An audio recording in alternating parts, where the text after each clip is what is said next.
आज ये हमारा लोक प्रशासन का दूसरा क्लास है। लोक प्रशासन के प्रथम क्लास में हमने देखा था लोक प्रशासन शब्द का शाब्दिक अर्थ क्या होता है, और आज के इस क्लास में हम देखेंगे लोक प्रशासन शब्द का संकल्पनात्मक अर्थ क्या होता है, अर्थात what is the meaning of public administration as a concept और the conceptual meaning of public administration.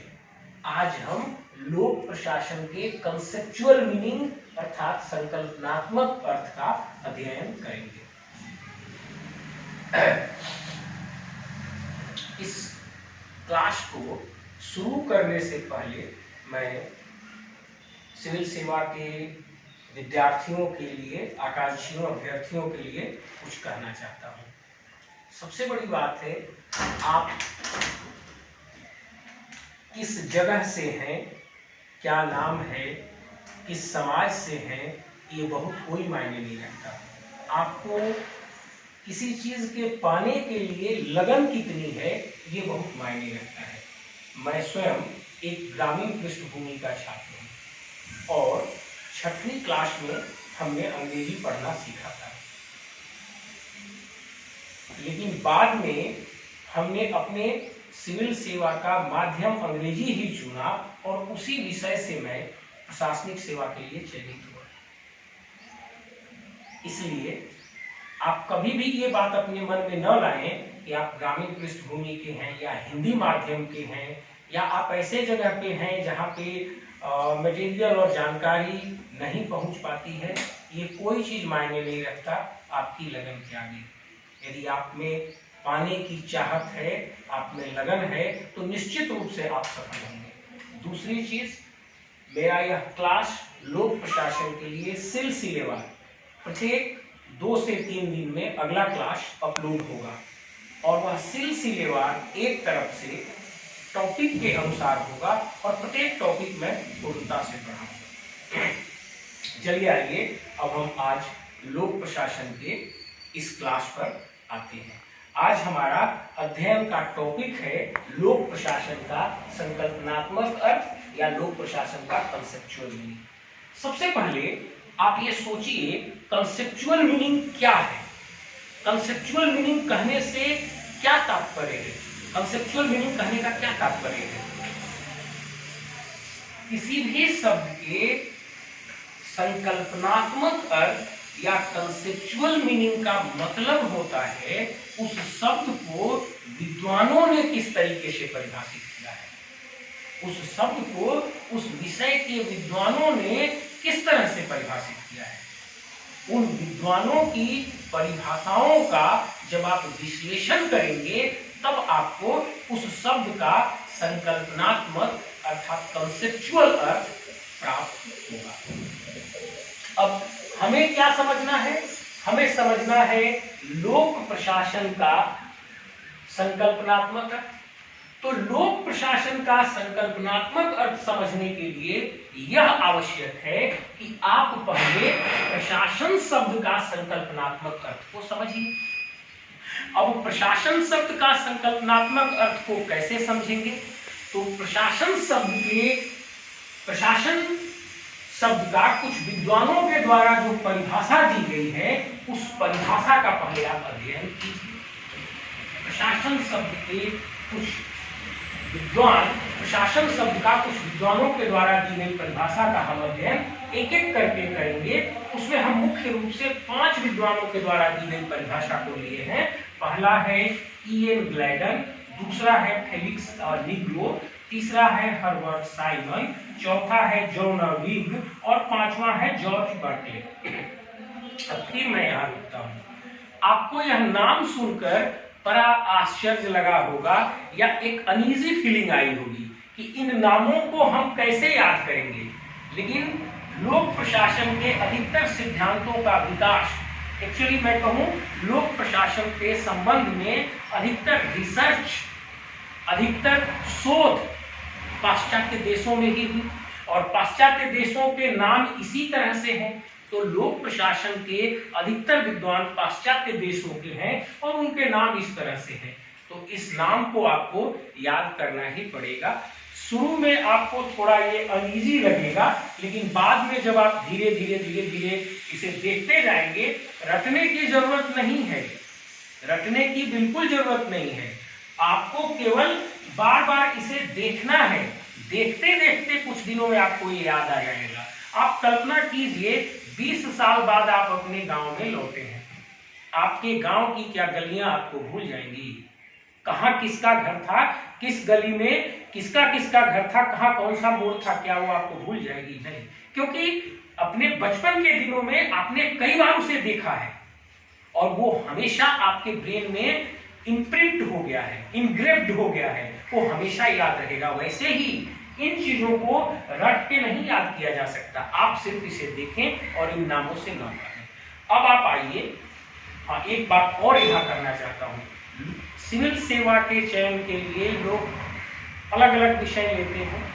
हम किसी भी विषय की बुराई नहीं कर रहे हैं, लेकिन हम लोक प्रशासन के बारे में कुछ करना चाहते हैं। मेरे समझ से लोक प्रशासन सबसे सही और सबसे प्रथम विषय है, सबसे पहला विषय है, सबसे उचित विषय यही है। आप सिविल सेवा में चयनित होकर क्या करेंगे? लोक प्रशासन ही करेंगे, तो आपको वही पढ़ना है। दूसरा, लोक प्रशासन आप नहीं भी लेंगे, कोई भी विषय लेंगे, तो आपको भारत का संविधान पढ़ना होगा, जो कि भारतीय प्रशासन का मूल ढांचा है, वहां से वो कवर होगा। इसलिए लोक प्रशासन सबसे सही विषय है सिविल सेवा के लिए। और लोक प्रशासन विषय के प्रथम पेपर में जहां सिद्धांतों का अध्ययन आपको करना है, ऐसे विद्वानों के नाम आएंगे, इनसे आपको भागना नहीं है, इनको केवल बार बार देखना है, ये आपको याद आ जाएंगे। अब इन 5 विद्वानों की परिभाषा को हम देखेंगे और इन विद्वानों की परिभाषा के आधार पर हम प्रशासन के संकल्पनात्मक अर्थ को देखेंगे, प्रशासन के अवयव को देखेंगे। आइए अब हम एक एक करके इन विद्वानों के परिभाषा को देखते हैं।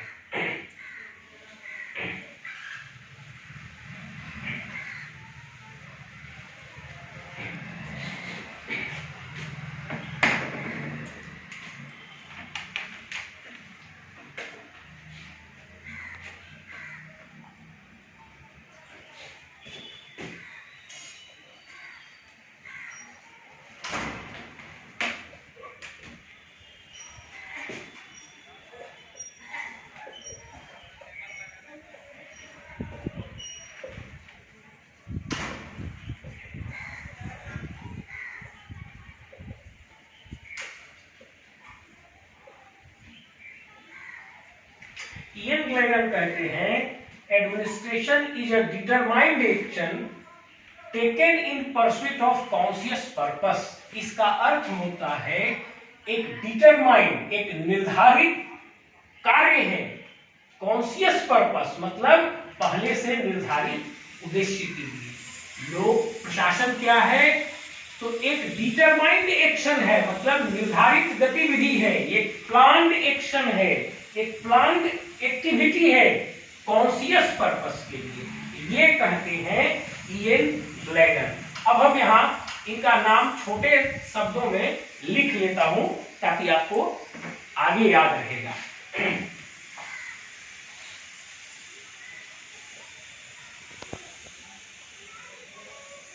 ग्लेडन। अब हम दूसरे विद्वान की ओर आते हैं, फेलिक्स अ निग्रो।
अब आप देखिए, फेलिक्स से नीग्रो कहते हैं administration is an organization and use of men and material to accomplish a common purpose.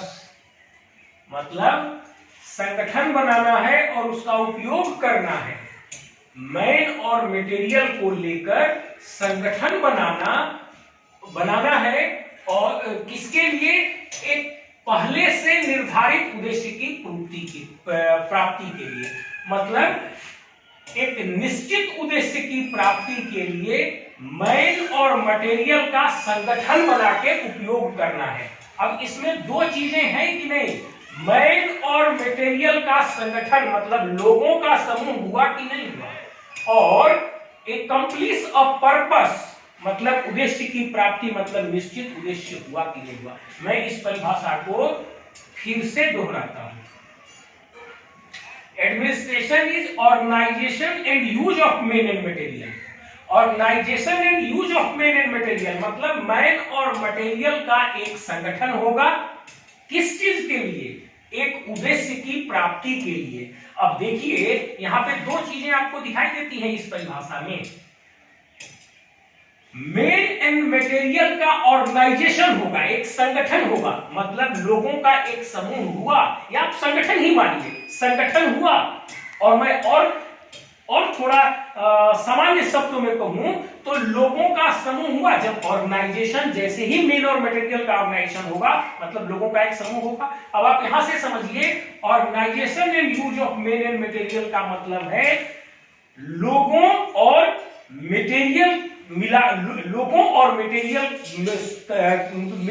एक संगठन। लोग और मटेरियल मिलाकर एक संगठन मतलब लोगों का एक समूह यहां पर हुआ। और एक्कम्प्लिश अ पर्पस मतलब एक निश्चित उद्देश्य हुआ। एक निश्चित उद्देश्य हुआ जिसकी प्राप्ति के लिए मैन और मटेरियल का संगठन बनाया गया और उसका उपयोग किया गया। अब हर्बर्ट साइमन, ये परिभाषा मुझे सबसे एप्ट लगता है, हर्बर्ट साइमन महोदय की परिभाषा।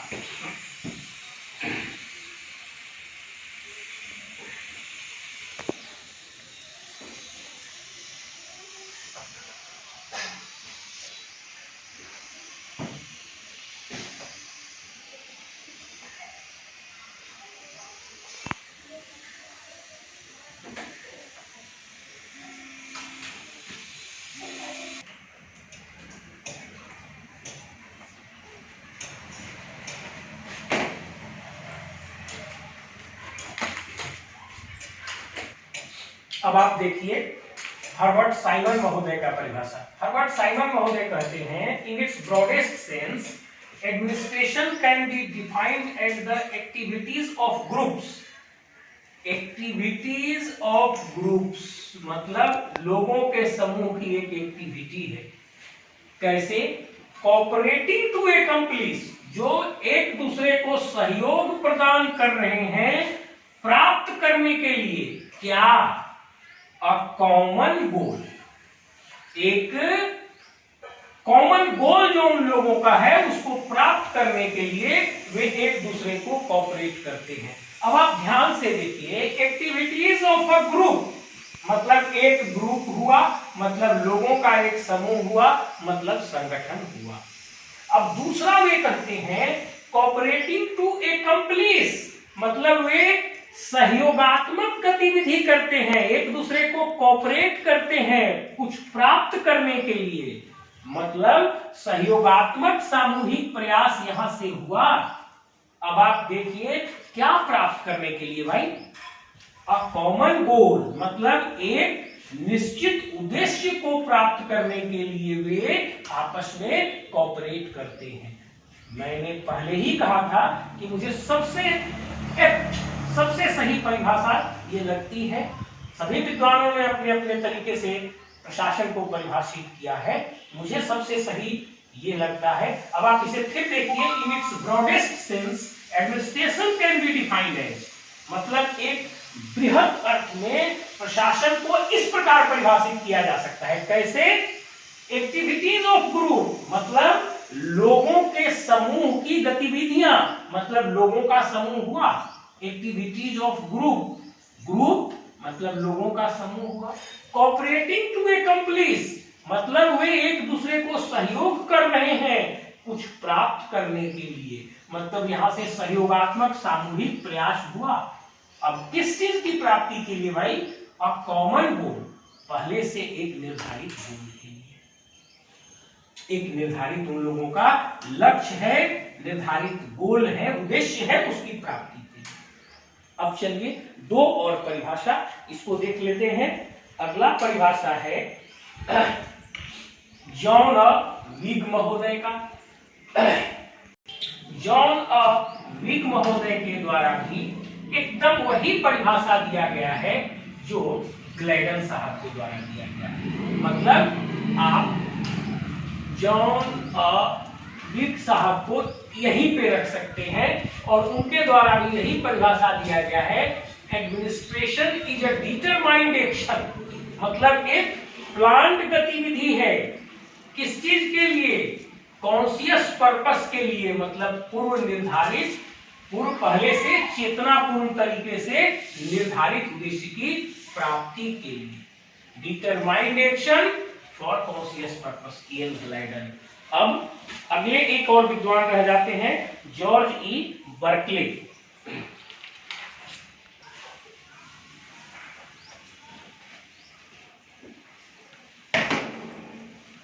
जॉर्ज ए बर्कले महोदय कहते हैं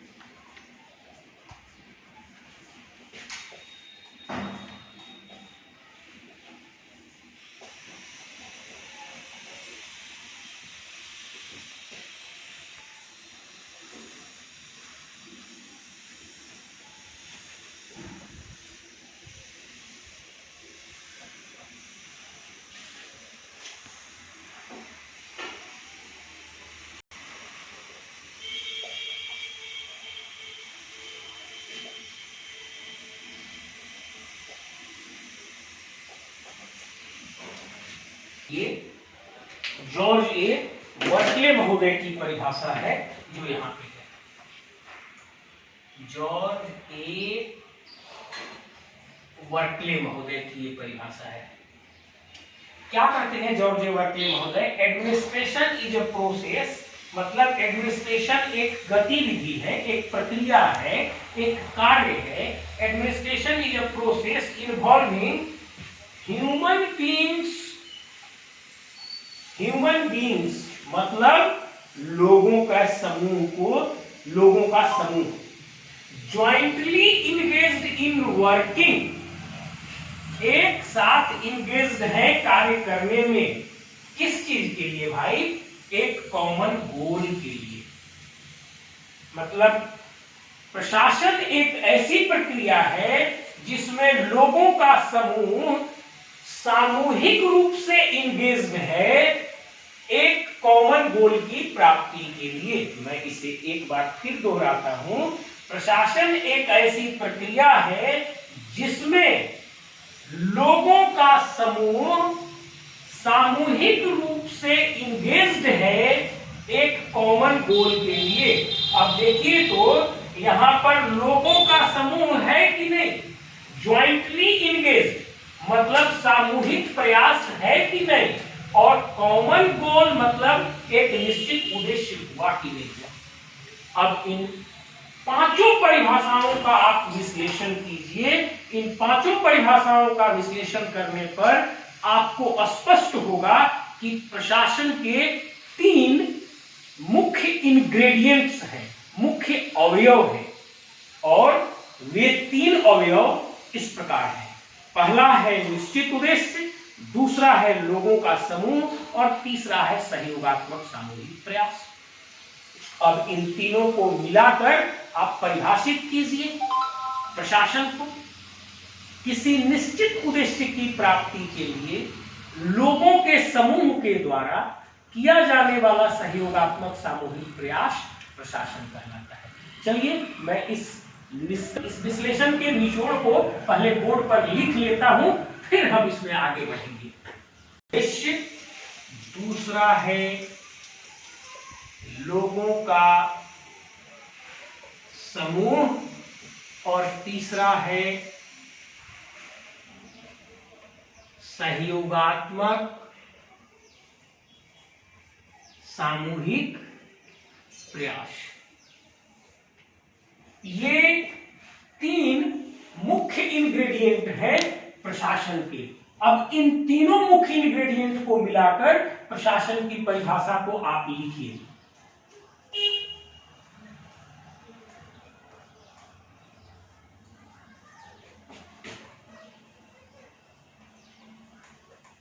किसी निश्चित उद्देश्य की प्राप्ति के लिए, किसी निश्चित उद्देश्य की प्राप्ति के लिए लोगों के एक समूह के द्वारा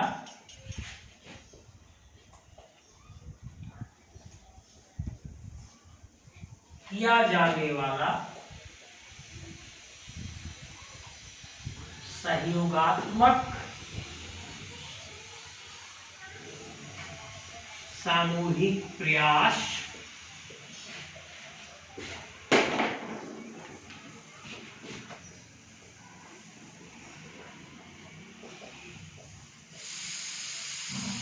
प्रशासन कहलाता है।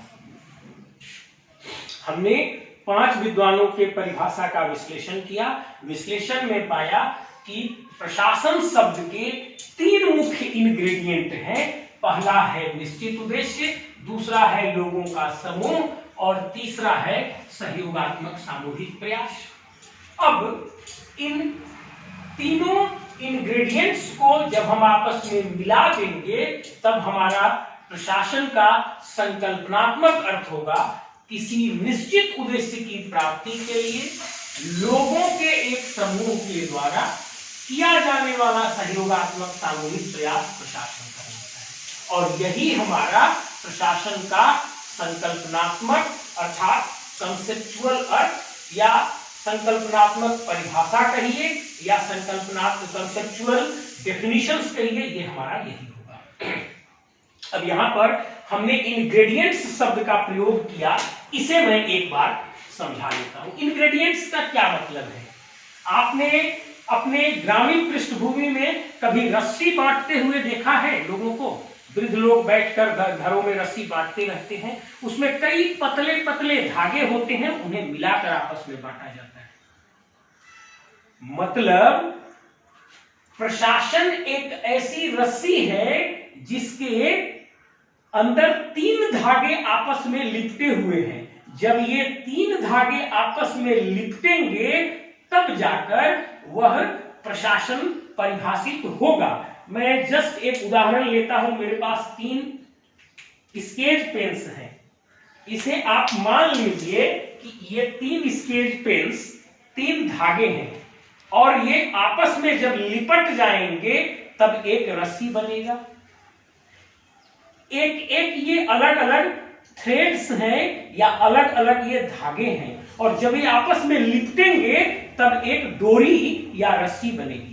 तो प्रशासन की तुलना आप एक ऐसे डोरी या रस्सी से कर सकते हैं जिसमें 3 धागे आपस में लिपटे हुए हैं। पहला धागा का नाम है निश्चित उद्देश्य, दूसरे धागे का नाम है लोगों का समूह, और तीसरे धागे का नाम है सहयोगात्मक सामूहिक प्रयास। अब ये तीनों धागे जब आपस में लिपट जाएंगे तब जो डोरी या रस्सी तैयार होगी आपकी, वो प्रशासन होगा। मेरे समझ से आपको स्पष्ट हो गया होगा इंग्रेडिएंट कहने का मेरा क्या मतलब है। इन तीनों में से किसी भी एक रस्सी को यदि आप निकाल दीजिएगा तो वो प्रशासन की डोरी पूरी नहीं हो पाएगी। आइए हम इस बात को भी एक एक करके समझते हैं। इस प्रकार के प्रश्न सिविल सेवा में अक्सर पूछे जाते हैं और उसी को हम और विश्लेषण करके समझेंगे। मान लीजिए अब हमने आपको समझाया कि प्रशासन एक ऐसी रस्सी या डोरी है, प्रशासन एक ऐसा रस्सी या डोरी है जिसमें 3 धागे या 3 थ्रेड हैं। एक है निश्चित उद्देश्य, दूसरा है लोगों का समूह और तीसरा है सहयोगात्मक सामूहिक प्रयास। अब जब ये 3 धागे आपस में लिपटेंगे तभी प्रशासन का डोरी या रस्सी तैयार होगा। इसमें से किसी भी एक धागा को यदि हम निकाल देंगे तब प्रशासन का डोरी या रस्सी तैयार नहीं होगा, अर्थात प्रशासन परिभाषित नहीं हो पाएगा एक संकल्पना के रूप में। अब देखिए हम एक उदाहरण लेते हैं। मान लीजिए कि लोगों का समूह है, मतलब कुछ लोग बैठे हुए हैं और ऐसे ही कुछ कुछ कर रहे हैं, लेकिन उनके करने का कोई एक निश्चित उद्देश्य नहीं है कि वे किस लिए सब लोग कुछ कर रहे हैं। जैसे आप रेलवे स्टेशन पर उदाहरण लीजिए ना, सभी लोग बैठे हुए हैं और वो अलग अलग कुछ करते रहते हैं। या कुछ आप दूसरा ऐसा एग्जांपल लीजिए, कल्पना करिए कि वहां पे सभी लोग बैठे हुए हैं, कुछ लोग बैठे हुए हैं, एक से अधिक लोग बैठे हुए हैं और वे लोग कुछ कुछ एक्टिविटी कर रहे हैं, लेकिन किसी निश्चित उद्देश्य के लिए नहीं, किसी निश्चित उद्देश्य के लिए वो लोग कुछ कर नहीं रहे हैं। तो वहां पे 2 धागे आपके पास हैं, लोगों का समूह भी है और वे कुछ कर भी रहे हैं, लेकिन उनका निश्चित एक कॉमन उद्देश्य नहीं है, वह प्रशासन नहीं होगा। अब दूसरा आइए, एक निश्चित उद्देश्य है। मान लीजिए आपका निश्चित उद्देश्य है सिविल सेवा में सफल होना। अब आप अकेले पढ़ रहे हैं, वहां लोगों का समूह नहीं है। जैसे ही आप अकेले हो गए, लोगों का समूह नहीं है, और जब अकेले हो गए तो सहयोगात्मक सामूहिक प्रयास भी नहीं हुआ। अब आप सोचिए कि निश्चित उद्देश्य आपके पास है, लेकिन आप अकेले काम कर रहे हैं, वहां पर लोगों का समूह नहीं है, तब आपके द्वारा किया गया यह इंडेवर, आपके द्वारा किया गया यह प्रयास प्रशासन की श्रेणी में नहीं आएगा। अब मान लीजिए एक निश्चित उद्देश्य है इस देश को या किसी भी देश को आजाद कराना, लोगों का समूह भी है, पूरी जनता, लेकिन सब बैठे हुए हैं, कुछ कर नहीं रहे हैं, कोई एक्टिविटी नहीं की जा रही है, तो वह भी एक प्रशासन नहीं होगा, वह भी प्रशासन नहीं होगा। मतलब उद्देश्य भी होना चाहिए, लोगों का समूह भी होना चाहिए और सहयोगात्मक सामूहिक प्रयास भी होना चाहिए। ये तीनों धागे जब आपस में मिलकर लिपटेंगे तभी जाकर आपका प्रशासन एक संकल्पना के रूप में परिभाषित होगा और तभी प्रशासन होगा। अब प्रशासन को एक संकल्पना के रूप में समझने के बाद हम आएंगे लोक प्रशासन को एक संकल्पना के रूप में समझेंगे। लोक प्रशासन के संकल्पनात्मक अर्थ की ओर हम आगे बढ़ेंगे। आपने लोक प्रशासन के संकल्पनात्मक अर्थ को समझने के लिए आप निश्चित उद्देश्य जो आपका है, इसे आप आधार बनाइए अपने विश्लेषण का, और इसको विश्लेषण का आधार बनाकर आप आगे की ओर बढ़िए। देखिए हम लिख लेते हैं यहां पर निश्चित उद्देश्य। अब यह निश्चित उद्देश्य 2 प्रकार का हो सकता है, एक लोकहित अर्थात लोगों का हित, और दूसरा स्वयं का हित हो सकता है, या इसको आप कहिए निजी हित भी हो सकता है। अब इसके साथ प्रशासन के 2 और धागों को जोड़ दीजिए, यहां भी जोड़ दीजिए और नीचे भी जोड़ दीजिए। ये हुआ लोगों का समूह। अब आगे आइए, ये हुआ, अब आप निश्चित उद्देश्य को लीजिए। निश्चित उद्देश्य के 2 प्रकार हो सकते हैं या 2 प्रकार होते हैं।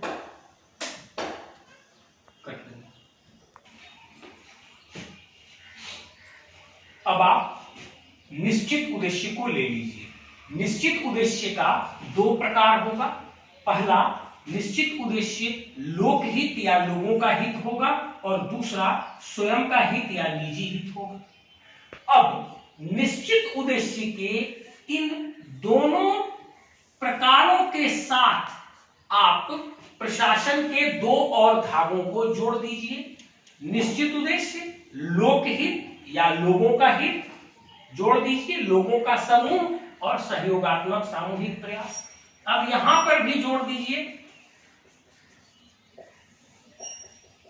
लोगों का समूह और सहयोगात्मक सामूहिक प्रयास। अब जब लोगों के हित के लिए, मतलब लोगों के सामूहिक हित के लिए, मतलब लोकहित के लिए, जब लोगों के एक समूह के द्वारा अर्थात संगठन के द्वारा सहयोगात्मक सामूहिक प्रयास किया जाएगा, तब इसे हम लोक प्रशासन कहेंगे। तब इसे हम लोक प्रशासन कहेंगे। और जब स्वयं के निजी हित के लिए, निजी हित एक व्यक्ति का भी हो सकता है, निजी हित समूह का भी हो सकता है, तो निजी हित के लिए जब लोगों के समूह के द्वारा अर्थात एक संगठन के द्वारा, एक संगठन के द्वारा सहयोगात्मक सामूहिक प्रयास किया जाएगा, तब इसे हम निजी प्रशासन कहेंगे। अब इन इंग्रेडिएंट्स को मिलाते हुए आप लोक प्रशासन को एग्जाम्पल ये हमारा लोक प्रशासन का समाप्त हो गया। आज जो हमारा टॉपिक था, इस समय मैं एक दो बातें आपको बताना चाहता हूँ। लोक प्रशासन का हमारा प्रत्येक क्लास सिलसिलेवार 2 से 3 दिनों में अगला क्लास अपलोड होते रहेगा और पूरा क्लास सिलसिलेवार एक एक करके एक तरफ से होगा। आप कहीं भी रहते हो यह बहुत मायने नहीं है। आप हमारे, यदि पूरा क्लास देखने के बाद आपको लगा कि निश्चित रूप से यह आपके लिए उपयोगी है, तब आप इस चैनल को सब्सक्राइब करें, अन्यथा सब्सक्राइब न करें। और अगर आपको लगता है कि यह आपके लिए उपयोगी है, तब आप इसे सब्सक्राइब करें और अपने इस प्रकार के जो भी मित्र बंधु हैं, जो भी गांव देहात दूर दराज के क्षेत्र में रहते हैं और जिन्होंने ऐसा सपना पाल रखा है कि हमें सिविल सेवा में जाना है, हमें प्रशासनिक सेवा में जाना है, उन्हें इसका लिंक प्रदान करें, उन्हें भी आप बताएं। एक अंतिम बात, आप लोक प्रशासन के लिए इस चैनल पर 100% आश्वस्त रहें। 100% आप इस चैनल पर विश्वास रखें। 100% इस चैनल पर आप अपनी निर्भरता रखें। कोई कहीं भी कोई टॉपिक छूटेगी नहीं और कहीं भी जो लॉजिकल प्रवाह है, जो एक तार्किक प्रवाह है, उसमें कहीं कमी नहीं होगी। आप लगातार इसे देखते रहें और इसके साथ साथ आप प्रत्येक टॉपिक को सुनने के बाद अपना एक सिनोप्सिस जरूर ड्रा करें, जैसा कि मैं पढ़ाने से पहले बोर्ड पर सिनोप्सिस ड्रा किया था। इससे आपको रिवीजन करने में बहुत आसान होगा। हम किसी क्लास में पूरी रणनीति का डिस्कशन करेंगे कि हम तैयारी कैसे करें, हम किन किन किताबों को पढ़ें, हम कैसे पढ़ें, प्रतिदिन का मेरा रूटीन क्या होना चाहिए। हमारी तैयारी एक अलग हिस्सा है, एग्जाम का रिवीजन एक अलग हिस्सा है और एग्जाम हॉल की रणनीति एक अलग हिस्सा है। हम इन तीनों रणनीतियों पर भी अध्ययन करेंगे, विश्लेषण करेंगे। पहला, हम तैयारी कैसे करें, दूसरा हम रिवीजन कैसे करें, दूसरा तो यही ले लीजिए हम नोट्स कैसे बनाएं, तीसरा हम रिवीजन कैसे करें, और चौथा परीक्षा हॉल में हम कैसे करें। इन चारों रणनीतियों का हम एक दिन डिस्कशन करेंगे। फिलहाल इतना कि जो भी आप क्लास करते हैं हमारा, आप इस क्लास का एक सिनोप्सिस जरूर तैयार कर लें और इस क्लास पर आप 100% विश्वास रखें। लोक प्रशासन के लिए आपको और कहीं जाने की जरूरत नहीं है। Thank you. अब एक अंतिम बिंदु हमने देख लिया, प्रशासन एक संकल्पना के रूप में क्या है। उसके बाद हमने उद्देश्य को आधार बनाकर देखा कि लोक प्रशासन एक संकल्पना के रूप में क्या है और निजी प्रशासन एक संकल्पना के रूप में क्या है। अब इन तीनों चीजों को देखने के बाद एक प्रश्न आपके मन में आती होगी, क्या पहले लोक प्रशासन शुरू हुआ या पहले निजी प्रशासन शुरू हुआ? अब आप ध्यान से देखिए, निश्चित उद्देश्य की प्राप्ति के लिए लोगों के समूह द्वारा किया जाने वाला सहयोगात्मक सामूहिक प्रयास प्रशासन है, और जब वह निश्चित उद्देश्य निजी हित होता है तब उसे निजी प्रशासन कहते हैं। अब आप मनुष्य के उस पाषाण काल की परिकल्पना कीजिए, जब मनुष्य पूर्ण रूप से कपड़े भी नहीं पहनता था और गुफाओं में रहता था, लेकिन उस समय भी मनुष्य समूह में रहता था और समूह में रहने के दो उद्देश्य थे। पहला था जंगली जानवरों का शिकार करके अपने लिए भोजन जुटाना, और दूसरा उद्देश्य था जंगली जानवरों से अपनी सुरक्षा करना। अब आप सोचिए, जब मनुष्य सभ्य नहीं हुआ था, सुसंस्कृत नहीं हुआ था, जब मनुष्य एक साथ बस्ती बनाकर नहीं रहने लगा था, जब राज्य की उत्पत्ति नहीं हुई थी, उससे बहुत पहले जब मनुष्य असभ्य अवस्था में था, जब गुफाओं में रहता था, तब भी वह समूह में रहता था, तो लोगों का समूह तो हुआ। अब निश्चित उद्देश्य, समूह में रहने का एक उसका उद्देश्य था कि वो अपने लिए भोजन का जुगाड़ कर सके और जंगली जानवरों से सुरक्षा कर सके। अब निश्चित उद्देश्य भी हुआ और इस कार्य के लिए वे लोग सहयोगात्मक सामूहिक प्रयास भी आपस में करते थे। इस तरह से प्रशासन एक गतिविधि के रूप में, एक प्रक्रिया के रूप में उतना पुराना है जितना मनुष्य का गुफाओं के समय का सामूहिक जीवन। जैसे ही मनुष्य समूह में रहना शुरू किया और निश्चित उद्देश्य के लिए सहयोग करने लगा, वहीं से प्रशासन का जन्म हुआ। लेकिन यह प्रशासन कौन सा प्रशासन कहलाएगा, लोक या निजी? यह प्रशासन निजी प्रशासन कहलाएगा, क्योंकि वे लोग अपने निजी हित के लिए सामूहिक प्रयास कर रहे थे, अपने निजी हित के लिए, भोजन की व्यवस्था करने के लिए और जानवरों से अपने जीवन की सुरक्षा के लिए समूह में रहकर सामूहिक प्रयास कर रहे थे। और उस प्रशासन को निजी प्रशासन कहा जाएगा। जब बाद में मनुष्य सभ्य हुआ, बस्ती बनाकर रहने लगा, धीरे धीरे राज्य की संकल्पना आई, राज्य की उत्पत्ति हुई और उसके बाद सामूहिक प्रयास लोकहित के लिए किया गया और तब वहां से लोक प्रशासन एक गतिविधि के रूप में, एक संकल्पना के रूप में आगे बढ़ी। इस प्रकार यदि आपसे कभी भी कोई पूछे या आपके मन में प्रश्न आए कि प्रशासन के दो ही प्रकार हैं, लोक या निजी। अब कोई भी प्रशासन या तो लोक प्रशासन होगा या तो निजी प्रशासन होगा। अब आपके मन में ये बात आएगी या कोई आपसे प्रश्न पूछेगा कि दोनों में से कौन सा प्रशासन, लोक प्रशासन की पहले शुरुआत हुई या निजी प्रशासन की? आपका उत्तर होगा निश्चित रूप से निजी प्रशासन, क्योंकि जब मनुष्य असभ्य अवस्था में गुफाओं में भी रहता था, तब निश्चित उद्देश्य भोजन की प्राप्ति और जीवन की सुरक्षा के लिए समूह में रहता था और उस समूह के द्वारा सहयोगात्मक सामूहिक प्रयास किया जाता था। और उसी समय से प्रशासन की उत्पत्ति हुई एक प्रक्रिया के रूप में, और वह प्रशासन निजी प्रशासन का एक रूप है। अर्थात निजी प्रशासन पहले शुरू हुआ, बाद में जब राज्य की उत्पत्ति हुई, सरकार बनी, और सरकार के संगठन के द्वारा जब प्रयास शुरू किया गया लोकहित का, तब वहां से लोक प्रशासन का एक गतिविधि के रूप में जन्म हुआ।